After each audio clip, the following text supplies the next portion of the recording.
This week, we have brought you stories of reflection and hope after last year's deadly flooding in the Hill Country. But it's hard not to think about what happened at Camp Mystic.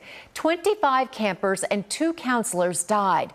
Their families and the survivors of the flooding have had to work hard to find a new normal. Our Jason Allen joins us live from Kerrville today. And Jason, I know you recently sat down with 2 of those families. How are they doing? Hey, good afternoon, Karen. Well, they're doing okay. You know, they have been at this now for almost exactly a year, and that's when they were right here a year ago along the Guadalupe River doing much what we all were doing at that time. It was a fact-finding mission. They were trying to find their daughters.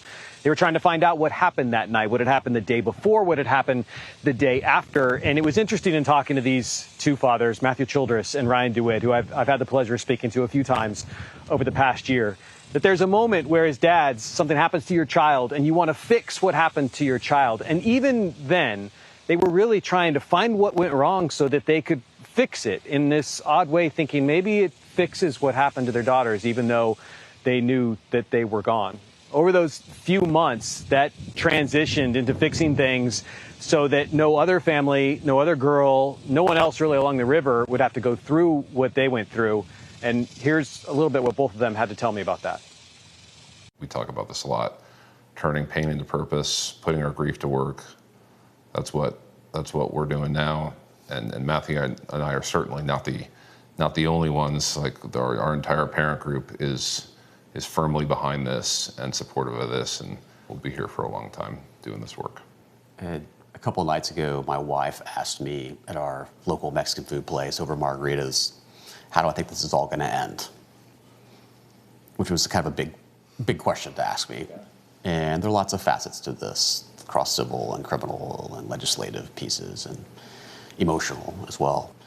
I kind of stumbled for a little bit, and then I just paused and said, I hope this never ends. You know what Matthew Childress meant by that is he hopes that this process of safety, of asking questions, parents asking questions to keep their kids safe, citizens asking questions of legislators about the laws that they pass. If you're doing your job, that kind of work never stops. It's not stopping for them, even though they have been behind law changes in at least 3 states so far. Now they're working on nationwide law changes and also raising funds to do that and getting parents to take the pledge to ask questions. So that, in that way, that's what Matthew Childress meant, Karen, by saying he hopes this doesn't end. You know, Jason, I know that I'm not alone when I say that what these people, what these families have gone through, it's like you don't want anybody to ever have to go through that. And we know that these families will probably never observe this holiday, July 4th, like they have in the past. I mean, it's got to be crushing for them. Did they tell you what their plans are for this year? It's absolutely not the same for them. And even for some of the families who we've spoken to with girls, with family members who survived what happened, a lot of them don't plan to be anywhere near here. I know there's been questions. Will there be remembrances? Will there be vigils? And there are some community things that are planned. We've heard some plans, even in the places where we are right now, they're expecting individuals maybe to come. But a lot of these families, they have either already left town or they are leaving town.